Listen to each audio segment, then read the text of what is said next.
자, 오늘은 성경 속에서 만나는 구원의 역사 제11과 벌써 11번째 시간입니다. 11번째 시간인데 성경은 많이 안 왔어. 사사기입니다. 오늘은 사사기에 대해서 공부를 하겠습니다. 제가 어릴 때 사사기 설교를 누가 하신다, 목사님이 하신다 그러면 되게 기대를 했어요. 재밌는 얘기가 많거든. 막 영웅들, 삼손, 에훗, 온니엘, 드보라, 이런 이야기들이 막 나오면 히어로 영화 보는 것 같고, 그래서 되게 재밌게 듣고 또 생각을 했던, 기억을 했던 그런 경험들이 많은데요. 구원의 역사를 여러분들에게 설교하면서 다시 찾아본 사사기는 그렇게 재밌는 이야기는 아니더라고요. 그래서 오늘은 이제 그것이 무엇인지를 여러분들과 나누려고 합니다.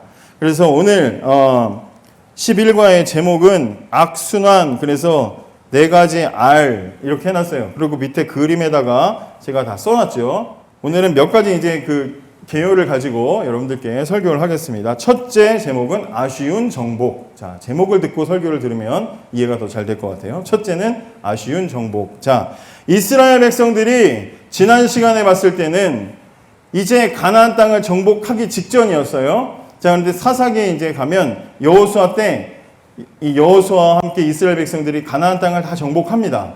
정복을 하게 되고, 자, 이제 모세에서 여호수아로 리더십이 바뀌었죠.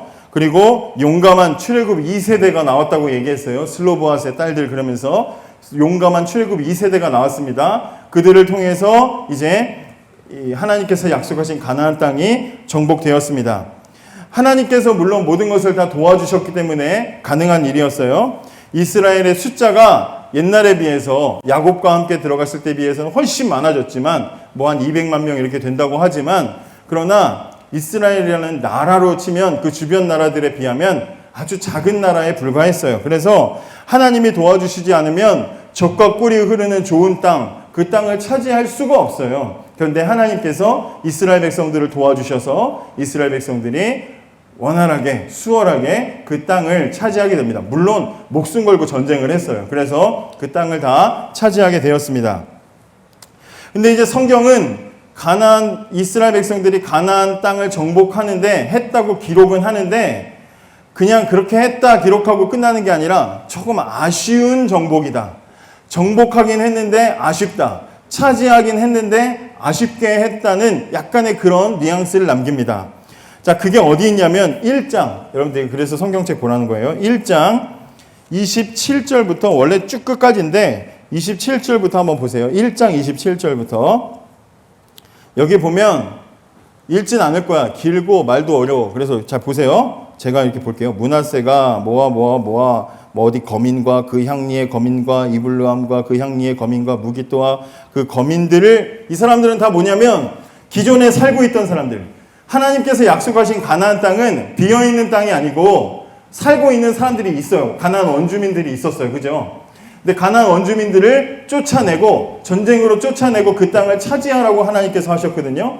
자, 그런데 지금 27절에 하는 말은 뭐예요? 므낫세라는 그 한 지파가 하나님께서 약속하신 그 땅을 차지하러 들어갔는데, 그 땅에 살고 있는 사람들, 그 땅에 살고 있던 사람들을 쫓아냈대요? 쫓아내지 못했대요? 쫓아내지 못했대요. 쫓아내지 못하고 뭐해요? 그 땅에 같이 있었대요. 27절 끝에 뭐라 그래요? 가나안 사람이 결심하고 그 땅에 거하였더니, 그죠? 그러니까 쫓아내야 되는데 쫓아내지 못하니까 그 사람들이 뭐야, 안 쫓아내네? 그럼 있지 뭐. 그러면서 그래, 우리도 여기 알박기 하자. 그러고는 쾅 하고 그곳에 살기 시작했다는 거예요. 자, 그 다음 절. 이스라엘이 강성한 후에야 가나안 사람에게 사역을 시켰고, 쫓아내지 않으니까 쫓아내야 되는데 뭐해요? 그래? 그러면 너네는 그냥 우리가 시키는 일 하면서 같이 있어. 종들로 삼아가지고 가나안 사람들을 데리고 있었다. 이렇게 써 있어. 그죠? 그 다음 절 29절. 에브라임도 이스라엘 12지파 중에 하나예요. 에브라임이 게셀에 거한 가나안 사람을 쫓아내지 못했다. 그 다음에 30절 스불론, 이것도 지파야. 스불론이 거민들을 쫓아내지 못했다. 그 다음에 31절, 33절, 34절 다 뭐예요? 쫓아냈대요? 쫓아내지 못했대요? 쫓아내지 못했다. 쫓아내지 못했다는 게 이야기예요. 정복하긴 했어. 여호수아에 보면 멋지게 정복하긴 했지만 그러나 그 정복이 완전했다, 완전하지 못했다. 아쉬운 정복이었다는 것을 말해주는 게 1장이에요. 자, 그럼 하나님께서는 이스라엘 백성들에게 너네 가나안 땅을 정복할 때 완전히 쫓아내라. 다 죽여버리든지 다 쫓아내라. 그리고 차지해라. 그렇게 했어요. 그래서 너희의 순수함을 유지해라. 이랬어요. 그러면 이제 우리 지금의 관점에서 아니 그래도 거기 그 빗덩이같이 어린 꼬마애들도 있을 거고 아무것도 모르고 엄마 옆에 붙어있는 애기도 있을 건데 걔네는 어디 가라 그래요. 이렇게 갑자기 이 뭐 추운 날은 아니지만 이 더운 땡볕에 애들 다 나가라 그러면 걔네 어디 가서 굶어 죽으면 어떡해요. 어떻게 하나님 이렇게 잔인하세요. 그렇게 우리 지금 관점에서는 그렇게 볼 수 있지. 그죠? 아니 어떻게 난민들 어떻게 하라고요. 막 그러면서 생각할 수 있잖아요. 근데 지금 이 구원의 관점에서 봤을 때는 하나님께서 이스라엘 백성들을 지금 어떻게 만들었어요? 이집트에서 노예 생활하고 있는 이스라엘 백성들을 잘 데리고 와서 광야에서 1년을 쫙 보내고 테스트했는데 걔네가 영 자격이 없어. 그래서 지금 뭐 했어? 40년을 그 다음 세대가 세워질 때까지 40년을 계속 훈련시켰죠. 무슨 훈련시킨 거예요? 하나님 백성 만드는 훈련시켰죠. 거룩한 훈련, 만나로 먹이고 그리고 광야에서 살게 하면서 거룩함의 훈련을 시켰어. 그리고 나서 이제 드디어 본 게임으로 가나안 땅에 들어간단 말이에요.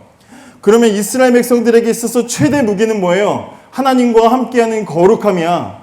그런데 그 이스라엘 백성들이 그 거룩함을 가나안 땅에 딱 들어갔을 때 거기 원래 민족들 하나님 알지 못하고 우상 섬기고 온갖 잡신 섬기는 그리고 막 인신 제사하고 막 그런 이스라엘 그 사람들이 아닌 그 이상한 사람들하고 섞이면 순수성을 유지할 수 있겠어 없겠어?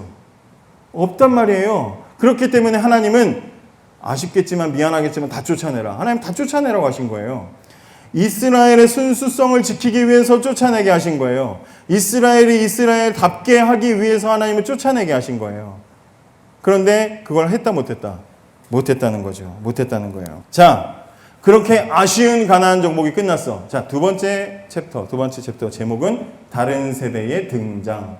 다른 세대의 등장. 자, 잠시 이스라엘 백성들을 그동안 지도했던 여호수아도 죽고 오늘 우리가 읽은 성경에 보면 여호수아와 함께 가나안 땅을 차지할 때 싸웠던 그 우리가 몇 주간 제가 목사님이 설교했던 그 출애굽 2세대 그들도 다 죽고 좀 약간 산만한데요. 여기 보세요. 네, 여기 보세요. 여기 보세요. 주목. 다 죽고 여호수아도 죽고 그 또래 그 주변에 같이 했던 그 세대들도 다 죽고 그 자녀 세대 그러니까 출애굽 3세대가 등장했어. 이제 그들이 주류가 되고 메인이 돼서 이스라엘을 이제 이끌어가는 세대가 됐어요. 자, 근데 그들에 대한 기록이 오늘 우리가 아까 읽었던 말씀인데 주보 뒷면에도 있고 성경책에도 있고 10절, 2장 10절을 한번 보세요. 10절 다시 보시면 뭐라고 얘기해요? 10절 한번 같이 읽어볼게요. 시작. 그 세대 사람도 다 그 열조에게로 돌아가고 죽었다는 얘기예요. 그 후에 일어난 다른 세대는 그 다음 뭐라 그래요? 읽어봐요. 시작. 여호와를 알지 못하며 여호와께서 이스라엘을 위하여 행하신 일도 어땠다? 못됐다. 알지 못했다. 자, 출애굽 2세대 멋진 세대였어. 하나님 약속하신 땅을 막 멋지게 정복했던 세대. 요단강 갈라지지도 않았는데 첨벙첨벙 들어가던 그런 세대. 하나님 말씀대로 여리고성을 그냥 말없이 7일간 돌고 와 소리 질러서 이겼던 기적을 봤던 그 세대. 광야 40년 살면서 하나님께서 말도 안 되는 상황에서 먹이시고 입히시고 훈련시키시는 것을 경험했던 그 세대. 십계명을 중심으로 살아왔던 그 세대는 다 죽었어요. 다 끝났습니다. 그리고 나서 새로운 세대가 등장했는데 그 세대는 이전과는 전혀 다른 세대였다. 어떤 세대? 하나님을 알지 못하는 세대였다 이 말이에요. 한 세대 만에 이스라엘이 또 자손들에게 신앙교육을 실패했어요. 제대로 된 신앙을 물려주지 못했어요. 그래서 그 특징이 뭐냐? 바로 그 다음 11절 읽어봐요. 11절 시작. 이스라엘 자손이 여호와의 목전 눈앞에서 뭐 했대? 뭐 했대요? 11절 뭐래요? 악을 행했대요. 무슨 악? 바알들을 섬기며 우상 섬겼다는 얘기예요. 단 한 세대 만에 하나님 때문에 하나님에 의해서 구원받았던 세대가 단 한 세대 만에 자식 교육에 실패하고 그 자손 세대는 어떻게 됐어요? 출애굽 3세대는 우상을 섬기는 세대가 됐다. 성경이 그렇게 심각하게 이야기하고 있어요. 자, 그러면 첫 번째 챕터 이상한 아쉬운 정복과 연결해서 생각하면 이렇게 이 이스라엘의 이 다음 세대가 이상한 세대, 우상 섬기는 세대가 된 원인이 뭐야? 원인이 뭘까? 에? 원인이 뭐예요? 원인이 뭐예요?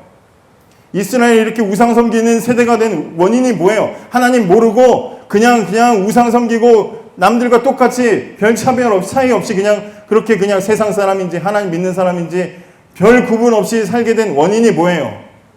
가나안 정복을 똑바로 못했기 때문이지. 그죠? 다 쫓아내라 그랬는데 그 거룩함을 위해서 다 쫓아내라 그랬는데 그냥 같이 살지 뭐. 포용하고 수용하고 안아주고 하다 보니까 뒤섞이고 망가지게 됐다 이 말이에요. 그게 원인이에요. 여러분 생각해봐요. 자녀 세대들에게 생각해봐요. 내 부모님이 출애굽 2세대야. 막 홍해 갈라지는 것도 봤다 그러고 만나도 먹었다 그러고 막 그냥 모세가 막 했던 건 모세의 얘기도 막 해줘.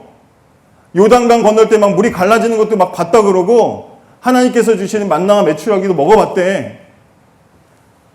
근데 그 부모님과 이제 가나안 땅에 들어와서 살잖아요. 근데 이렇게 살다 보니까 가나안에 원래 살던 원주민들도 있어요. 근데 내 부모님들은 맨날 평생 살아온 게 사막에서 살아와가지고 피부 다 안 좋고 피부 뭐 사막에서 사니까 피부결 좋겠어요? 피부결 다 망가지고 꾸미는 거라고는 일도 없어. 화장도 하나도 할 줄 몰라. 옷도 맨날 그지같이 입고 다녀. 근데 가나안 땅에 원래 살던 사람들 우리보다는 지금 밑에서 우리 종처럼 살고 있지만 그 사람들은 보니까 기름진 땅에서 잘 먹고 잘 살면서 문명도 많이 발달한 것 같고 세련되게 화장도 하고 옷도 너무 멋지게 입고 좋아 보여. 그러면 그 자녀 세대가 어디에 눈이 가겠어요? 어디에 눈이 가겠어요? 세상에 잔뜩 물들어 있는 가나안의 원래 원주민들에게 눈이 가겠죠. 그리고 우리 부모님 세대는 사막에서 하나님이 주시는 만나와 메추라기만 먹었어. 만나 요리법만 할 줄 알아. 근데 가나안 땅에 살던 사람들, 우리 집에서 일하는 김씨 아줌마, 이씨 아줌마는 가나안 원주민 출신이라 그런지 온갖 곡식으로 별 요리를 다 만들어. 전도 부치고 튀김도 만들고 도넛도 만들고 난리가 나.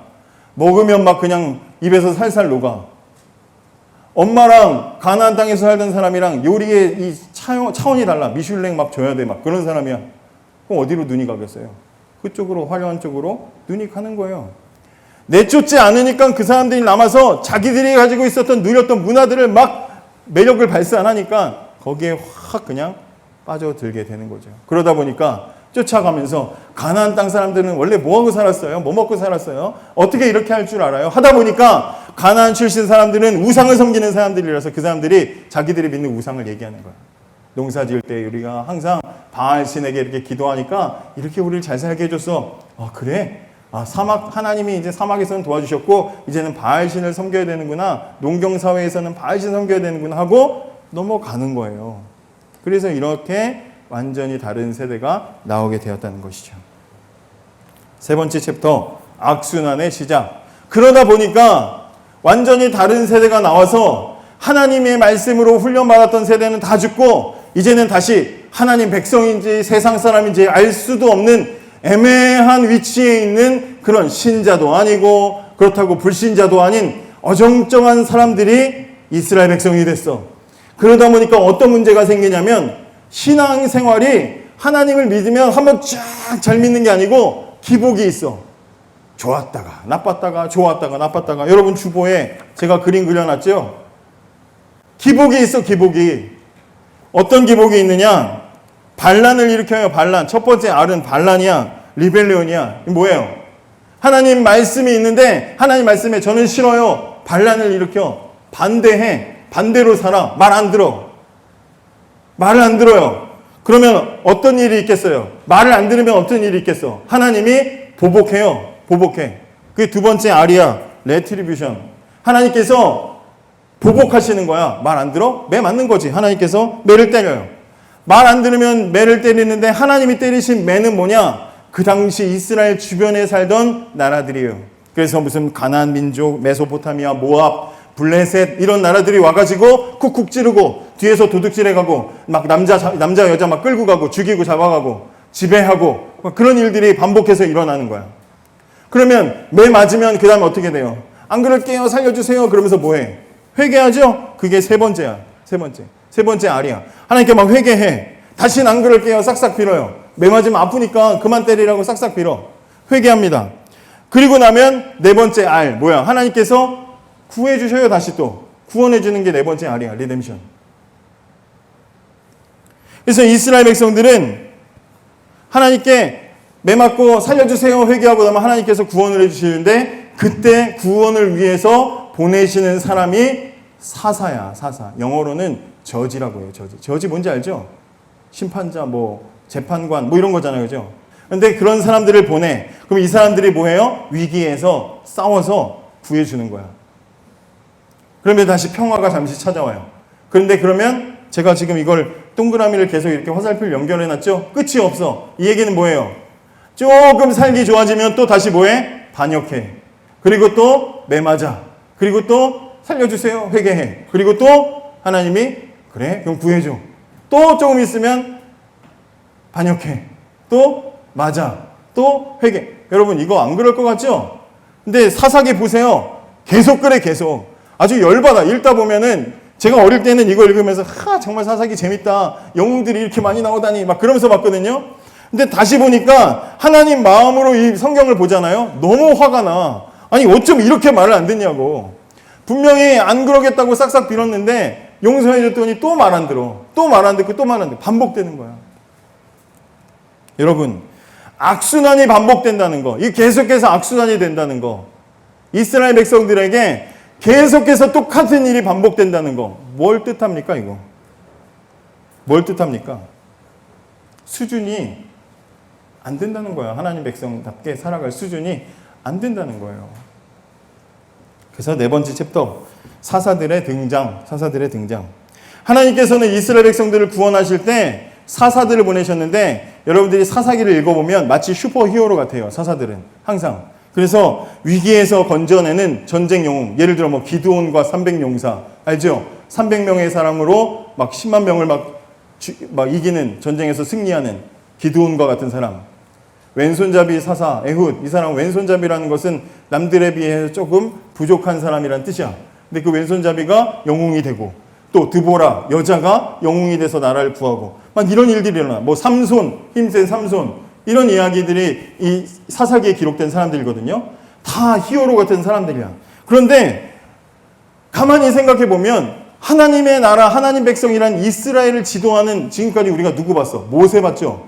여호수아 봤잖아요.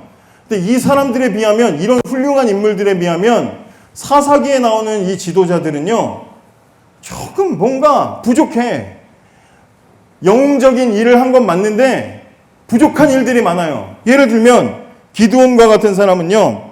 300명의 용사로 승리를 거두는 놀라운 일을 하긴 했지만 그 후에 이스라엘을 다스리면서 무려 부인 외에 다른 여자랑 두는 게 첩이잖아요. 첩. 그죠? 첩이 무려 70명이나 있었어. 자식이 너무 많아. 아니 부인이 집 엄마 아빠 둘만 살아도 맨날 아빠가 이렇게 혼나고 그러는데 그죠? 엄마가 70명이면 얼마나 힘들겠어 집이. 엄마가 70명이면 자식이 몇백 명일 거 아니야. 그러니까 자식들끼리 서로 싸우고 그러다 나중에 살해당해서 죽어요. 하나님이 백성을 다스리는 영웅이라고 하기에는 뭔가 좀 떨어진단 말이야. 입다라는 사람이 있어. 입다. 이름이 입다야. 근데 입다라는 사사도 전쟁 영웅이거든요. 근데 멋지게 전쟁 영웅이고 승리하고 돌아가는데 이 입을 조심해야지. 입이 그래서 입다인가? 입을 조심해야 돼. 승리하고 돌아가면서 지가 기분 좋아가지고 뭐라 그러냐면 야 내가 돌아가는데 우리 동네에서 나를 첫 번째로 맞이하는 사람을 내가 제물로 하나님께 바치겠다 이래요. 아니 사람을 왜 제물로 바쳐? 미쳤나 봐. 근데 자기 딸이 나왔어. 아빠 그러고 나왔어. 그래서 울면서 자기 딸을 제물로 바칩니다.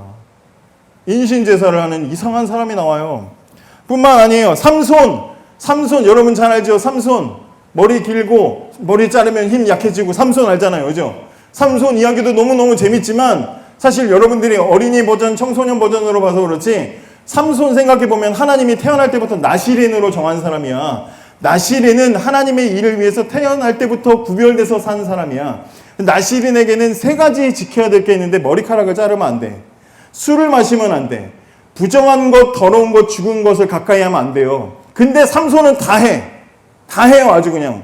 술도 퍼마시고 술집 여자랑 맨날 사귀고 외국 여자랑 결혼하고 심지어 죽은 것 막 만지고 죽은 사자 만지고 거기 있는 꿀 따먹고 나중에는 여자의 유혹에 넘어가서 머리카락도 잘라. 아주 하지 말라는 건 다 해요. 그래 놓고 눈 뽑혀가지고 나중에 뭐 블레셋 사람 죽이고 영웅이라고 하기엔 지도자라고 하기에는 급이 떨어진다 이 말이에요. 그 뒤에 여러분 사사기 앞에 영웅들 이야기만 봤죠? 사사기 끝까지 읽어보세요. 경악을 금치 못해요. 미가라는 사람은 자기 집에다가 개인 예배실, 개인 예배당 만들고 제사장 하나를 알바생으로 고용해가지고 예배를 개인적으로 드리는 이상한 짓을 하는 사람이 생기질 않나? 그 다음에 사사기 맨 끝에는 어떤 레위 사람은요, 하나님의 일을 위해서 구별된 사람이 레위 사람이거든요. 근데 어떤 레위 사람은 자기 첩이 있어. 아니, 왜 이렇게 첩이 많아? 자기 첩이 있어. 근데 첩 데리고 여행을 하다가 첩이 베냐민 불량배들한테 강간 살해를 당합니다. 그랬더니 열받는다고 그 죽은 부인 자기 첩의 시신을 12토막 내가지고 성경 이런 거 읽어봤어? 읽어봐요. 읽어봐, 성경 읽어봐. 이런 게 있다니까 진짜 목사님 지어낸 게 아니야. 12토막을 내가지고 이스라엘 각 지파에 보내서 베냐민 애들이 나 이렇게 했다 그러면서 뿌려버려요. 12토막 낸 자기 그 첩의 시신을 보내버려서 이스라엘 안에서 지파들 안에 내분이 일어나서 전쟁이 일어날 뻔해요. 그리고 베냐민 지파는 사라질 뻔하는 위기가 생겨납니다. 다 지도자들 얘기인데 지도자들이 하나같이 모세처럼 좀 멋있고 근엄하고 능력 있고 여호수아처럼 용감하고 그런 게 아니고 하자가 있고 문제가 있고 질이 떨어져요. 이건 뭘 얘기하는 거예요? 이 백성들 수준이 떨어진다 이 말이에요. 떨어진다 이 말이에요. 여러분 공부 잘하는 무슨 대학 서울대학교나 아니면 여기서 뽑은 과의 대표랑 그다음에 막 사기치고 도둑질하고 이런 전과자들 교도소에서 뽑은 전과자 무슨 토목과 대표랑 같은 과 대표인데 수준이 같아요, 달라요. 이렇게 표현하면 너무 유치하지만 다르잖아요, 그죠? 대표는 대표인데 질이 떨어지는 대표다 이 말이에요. 하나님이 오죽 시킬 사람이 없으면 그런 정도의 사람들을 시킬 정도로 이스라엘의 수준이 떨어졌다 이 얘기입니다. 자, 그런데 5번 챕터 불순종의 원인, 이스라엘 백성들이 왜 그렇게 불순종을 했는가? 오늘 17장 말씀 읽었죠? 거기 17장 다시 말씀 보시면 뭐라 그래요? 17장 6절 한번 읽어보세요. 시작. 그때에는 이스라엘의 왕이 없으므로 사람마다 자기 소견에 옳은 대로 행하였더라. 이렇게 얘기해요. 이스라엘 사람들이 우리가 왜 이렇게 마음대로 사냐고? 왕이 없어서야. 이렇게 얘기하는 거예요. 그런데 이스라엘에 왕이 있어요, 없어요? 왕이 왜 없어요? 왕이 하나님이잖아요. 하나님이 다스리는 나라였잖아요. 지금까지 하나님이 이스라엘 백성들을 지도하시고 이끌어가시고 지금까지 데리고 오셨잖아요. 그래서 하나님 믿고 여기까지 온 거잖아요. 그럼 하나님 왕이지. 하나님만 믿고 살면 되는 거잖아요. 근데 이스라엘 백성들은 자기들 생각에는 눈에 보이는 왕이 없으니까 우린 왕이 없어. 내 마음대로 살 거야. 그렇게 살았다는 거예요. 그런데 이 말씀은 결국에는 이스라엘 백성들이 어느 수준이 되는 걸 얘기하는 거냐면 출애굽 첫 번째 맨 처음에 출애굽했던 세대 생각해 보세요. 그 세대 어떤 세대였어요?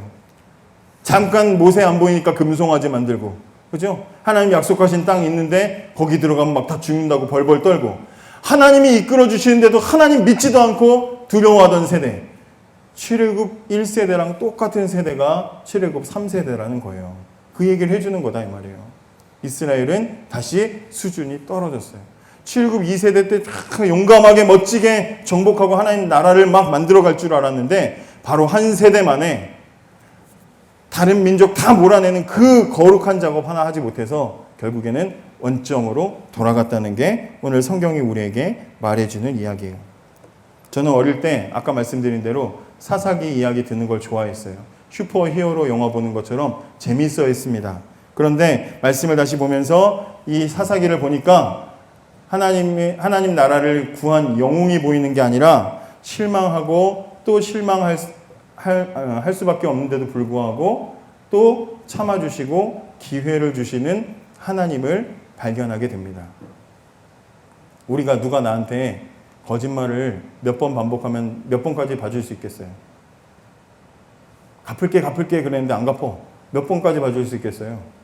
두세 번? 안 봐줄걸요? 그죠? 근데 하나님 사사기에 이스라엘 백성들이 계속해서 이 악순환을 반복하고 있는데도 불구하고 하나님은 다 아시면서도 몇 년 안 가서 또 죄 지을 걸 아시면서도 하나님은 또 회개하면 봐주시고 또 봐주셔.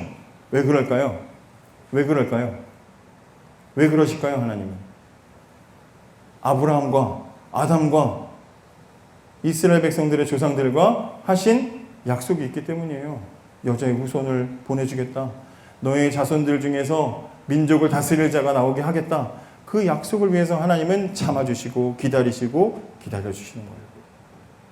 그런 하나님, 그럼에도 불구하고 계속해서 기회를 주시는 그 하나님께서 우리를 자다 깼구나. 그래, 일어나라는 뜻이야. 다 끝났어. 그렇기 때문에 그 약속을 지키시는 하나님이 더 강하시다는 걸 보여주는 거예요. 그래서 사사기는 하나님과 이스라엘 백성들의 고집 싸움이에요. 말을 듣는지 아니면 말을 듣게 하는지 하나님의 고집 싸움인데 결국에는 하나님이 더 고집이 세시다는 거. 이것을 성경이 우리에게 말해주고 있습니다. 하나님은 포기하지 않으십니다. 우리를 향해서 주시는 약속을 절대로 변치 않으십니다. 그 사랑에 그 은혜에 감사하면서 하나님과 고집 싸움하지 말고 하나님께 항복하는 우리들 모두가 되기를 원합니다.